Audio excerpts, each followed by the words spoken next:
Amici bellini, voi mi perdonerete il ritardo, ma lo sapete che quando il che fare poi si porta tardi la notte, uno poi la mattina fa difficoltà, eccetera, eccetera. Ma noi siamo in brodo di giuggiole, anche se la Cremonese è stata una cosa...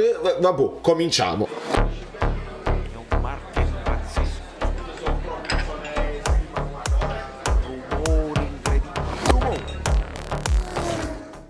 Allora, non c'è tempo da perdere perché lo so che questo video risulterà lungo, ma c'è pure chi apprezza i video lunghi. Chissà se Carla Esposito, tra le nuove iscritte, ma proprio aumentano tantissimo le iscritte femminili, non si dice così, ma insomma non ha importanza, apprezzerà. Lasciate un like per il Napoli che non molla, partita difficile, partita trappola, partita che si stava mettendo male, quindi lasciate il like che secondo me ci conviene lasciare like a gogo. Cerchiamo di fare pagelle, mi dite voi se Spalletti in conferenza, perché non ho avuto proprio modo di ascoltare eccetera eccetera nel dettaglio, mi dite voi nei commenti se Spalletti ha detto qualcosa di clamoroso. Segnaliamo una cosa che mi è arrivata e che ha detto: questo gol è di Kvara, quindi benissimo, sotto questo punto di vista era proprio quello che voleva Spalletti. Ma sento di essere che tra un po' vengo interrotto, c'è qualcosa che non va, vediamo. Sì, amici belli, molti di voi non mi conoscono, non mi conoscono perché non vedete i video fino alla fine, ma io sono Saveria Solida, no, in realtà io sono Saverio Solito, io non mi ricordo come mi chiamo, ma quello usa sempre le t-shirt, gli adulteri, no, più bello magari una polo, però una polo così servirebbe un qualcosa di bellino, di particolare. Vogliamo fare un giochino? Datemi il tempo un attimo, che è una magia, 1 e 2 e 3. Wow. No vabbè, è bellissima, e io penso che addirittura come volete, però guardate che classe. La trovate sul fluido.net, vi potete alzare il colletto se vi sentite figli oppure no, tranquillamente, ci sono 3 bottoni, potete scegliere quanto così, e poi la classe esagerata, senza essere invadenti, senza così, classe assoluta, ne cade bene, potete tranquillamente andare a fare una cena, fate quello che dovete fare, lo so, se ve la pigliate insieme alla tazza, io che devo pagare la spedizione risparmio, quindi fate un unicum generale, vai. Vabbè, insomma, avete visto di quello che si tratta, voi prendete le vostre decisioni e andiamo a mostrare, ovviamente siamo pronti con l'Amrabat tattico per mostrare, vedete che anche Sa mostra un pochino più avanti in questo 4-3-3 ibrido. Ma prima di andare ai voti, che possono anche far discutere, perché i voti sono fatti proprio così, per far discutere, un po' di screenshot che, lo sapete, mi piace molto farvi notare alcune cose che spero non vi abbiano fatto notare altri, o che in televisione magari non ci arrivano dopo oppure non ci arrivano proprio. Vedete al 20esimo, questo c'è un attacco di Politano sulla destra, bella lotta con questo Quagliata che non è stato male, terzino sinistro della Cremonese. Io vi devo far notare che mentre Raspadori è lì al centro e ce lo aspettiamo, dietro di lui non inquadrato ci sarà Kvara, a riempire l'area ci sta andando spesso Di Lorenzo, lo dovete vedere, ve ne dovete accorgere. Queste sovrapposizioni interne a creare superiorità numerica sono fondamentali, perché poi si porta appresso uno dei difensori, oppure si porta appresso, vedete, quello penso sia Meite, che in questo caso accorcia per fare densità nell'area, nella zona di Di Lorenzo, e quindi c'è un po' più libero Anghissà in un'eventuale respinta della difesa. Anghissà potrebbe poi recuperare il pallone e andare al tiro, quindi questa è una cosa che mi piace sottolineare. E stiamo vedendo che Di Lorenzo sempre più efficace in attacco rispetto alla difesa, è proprio una caratteristica di quest'anno. Al 23esimo invece vediamo questo. Allora, questa è una chiave tattica, questo è il momento del rigore. Abbiamo notato anche in reaction, e se non avete visto la reaction siete completamente pazzi perché sono emozionanti, Rrahmani non veniva presa, ecco perché Rrahmani nei primissimi minuti riesce ad andare fino in fondo e riesce ad arrivare al tiro dove colpisce l'incrocio dei pali. Non pressavano i due centrali, né Rrahmani né Kim, quindi avevano libertà di andare avanti, e in questo caso poi deve succedere qualcosa, perché non ha la qualità Rrahmani per andare fino in fondo, però se c'è movimento senza palla qualcosa succede. Vedete Raspadori come è venuto dentro come al solito, vedete che in questo caso è molto interno anche Politano e si allarga in questo caso perché Quagliata lo deve tenere d'occhio e quindi si allarga un po' di spazio per Di Lorenzo che potrebbe andare, ma Kvara capisce e fa il movimento, lo vedete, sta proprio scattando per cambiare completamente lato, in questo caso lo intercetterà Rachmani con il suo passaggio e lì si creeranno i presupposti per il calcio di rigore netto, non c'è bisogno nemmeno di dirlo, qualcuno rigori, no, netto, rigore netto, ce n'era uno per me anche su Anghissà e non ne parliamo proprio.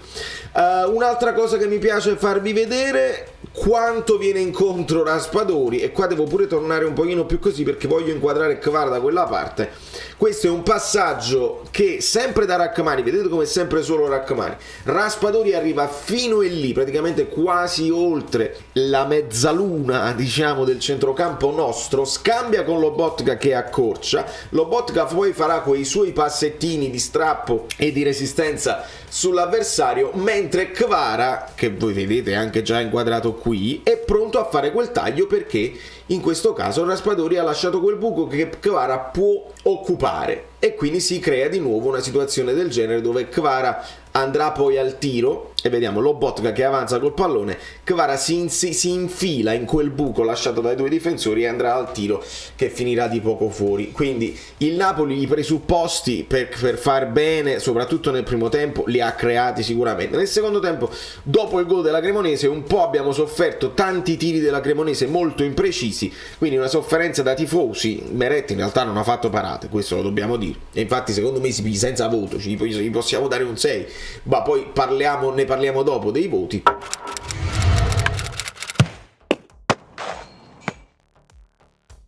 Altra cosa, io avevo detto che Ndombele ha fatto il compitino, sì, insisto su questo, però questo è un bellissimo passaggio che Ndombele fa a inizio secondo tempo per Raspadori. Guardate Raspadori come è lontano, Ndombele riesce a calibrare molto bene il passaggio, mentre Anghissà si porta appresso il suo marcatore e quindi crea lo spazio per il filtrante. E dopodiché non solo, vediamo anche che Anghissà continuerà la corsa, perché Anghissà veramente l'ha giocata alla Zielinski come mezzala che si inserisce di più, e infatti dopo il tiro di Raspadori Anghissà è già lì pronto a ribadire un tap-in. Poi il tap-in non viene bene perché il portiere non la para verso di lui ma la para più verso l'interno, però anche questi sono movimenti che Anghissà sta facendo bene e lo stanno portando a essere più decisivo anche in zona gol. In questo caso le dolenti note, vediamo molto velocemente il gol della Cremonese, vedete in blurry, perché è molto blurry perché ha dovuto rompere la linea Rachmani.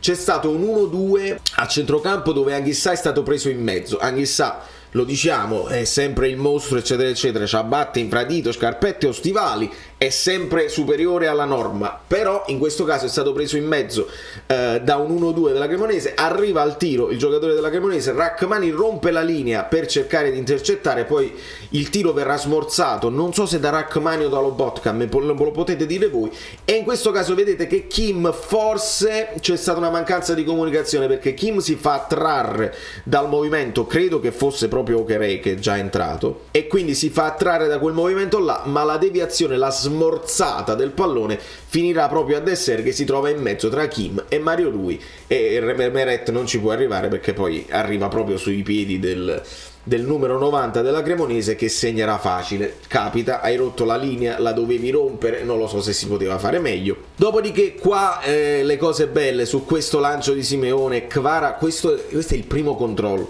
che questo secondo me è quello che poi lo rende un giocatore devastante. Lui di collo pieno, il famoso collo piede pieno, il primo controllo che fa, il controllo in avanti già orientato verso la porta, il pallone non lo deve toccare più, ha fatto un controllo talmente preciso in avanti che il pallone poi finirà, e si vede nella seconda schermata, fino lì, cioè lui il secondo non lo dovrà toccare più, il secondo tocco sarà direttamente l'assist per Lozano con il portiere in uscita che era uscito anche bene, gli aveva chiuso lo specchio, non poteva più tirare. Perfetto che Lozano poi abbia seguito.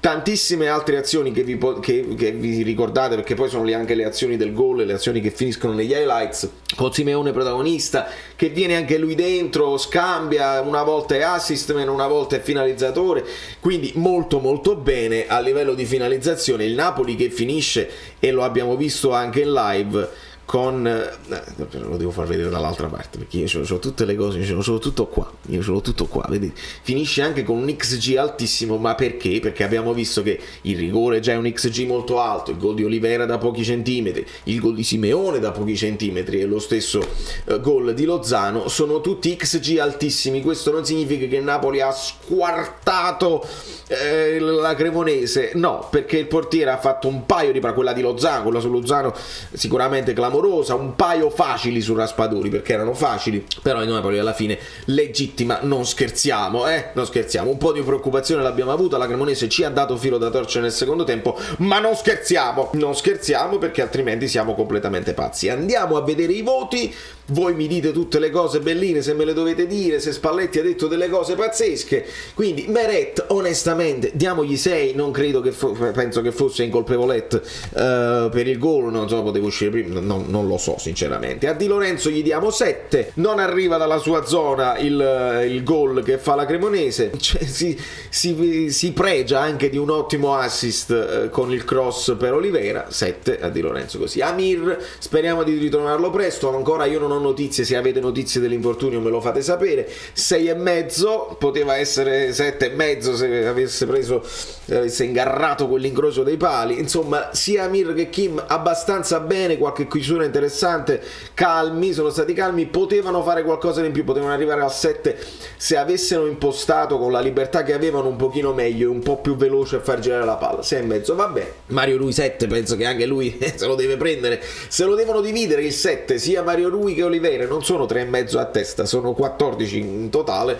perché Mario Rui fa l'assist decisivo per Simeone nel momento giusto e Olivera poi si toglie anche lo sfizio del gol finale. Anghissà, permettetemi il 6-, non per il ruolo più avanzato, ma per un fatto proprio di affanno. L'ho visto con le distanze tra pallone e avversari non ottime, Meite gli ha dato filo da torcere, è semplicemente un momento di affanno, niente di che. Comunque c'è uno screenshot dove lui si portava preso, non l'ho fatto lo screenshot ma ve lo posso raccontare, proprio sul tiro di Rachmani sulla traversa lui si porta Meite e si crea il buco, quindi nei movimenti comunque bene, poi stava un po' in affanno anche leggermente lo bot, che però comunque si piglia 6,5 perché è il minimo che gli puoi dare a un giocatore così importante. A Ndombele diamo 6, con Pitino non ha fatto disastri, quel passaggio bello lo ha anche fatto. A Kvara mi permettete di dare 8?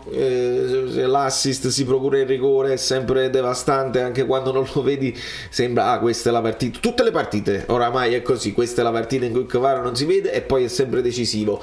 8, e ho messo tra parentesi Elmas perché poi ci vuole pure il mazzo delle volte. Spalletti bene perché tutto bene, veramente sta andando tutto bene, ma in sovraimpressione avevo visto già la sostituzione preparata Kvara-Elmas, poi magari entrava Elmas e Elmas faceva le stesse cose che ha fatto Kvara nel finale, il passaggio per Lozano, il controllo orientato, tutte le cose, può essere anche il tiro che poi viene ribattuto e porta al cross di Mario Rui è sempre di Kvara. Insomma, anche il mazzo si fa male Amir e quindi deve cambiare la sostituzione e Kvara resta in campo fino alla fine, anche stanco, ma crea quello che deve creare. A Raspadori do 6,5, l'ha tirata un po' addosso al portiere, però ha fatto tutto quel lavoro che poi li sfianca, e quando poi entra Simeone si prende 8 perché non è neanche facile essere sempre così decisivi e freddi sotto porta quando hai pochi minuti a disposizione. Meriterebbe una partita da titolare. Finché va tutto bene, tutti sono contenti, ci dicono anche dichiarazioni molto carine. Politano 7, segna il rigore e non è una cosa scontata perché noi con i rigori stiamo inguaiati, quindi molto bene. E 7 anche a Lozano che si è sbloccato, speriamo che questo gli dia anche più freschezza atletica, psicologica. Siamo fragili mentalmente, no, siamo forti mentalmente in questo momento. Attenzione all'Ajax perché vorranno venire a vendicarsi, verranno tosti. Attenzione agli infortuni con l'Ajax perché potrebbero anche infrevarsi ancora di più se non riescono a sbloccarla e picchiarci, e questo non è proprio il caso. Da New York, Valerio Fluido è tutto. Se ci sono cose, tantissime cose che sicuramente avrò dimenticato, ma il che fare pressa, quindi voi capirete, sarete magnanimi e quindi me lo direte voi, io poi me li leggo con calma, io mi leggo tutto. Non vi credete? Ciao, sono Saveria Solida. se arriviamo a 15.000 iscritti su YouTube è una cosa di cortesia, ma secondo me dovreste seguirlo anche su Instagram, @ValerioFluido. Fa tutte queste cose cretine. Sei iscritto pure a TikTok. Niente più, dai, basta, sei cringe. Quante cose.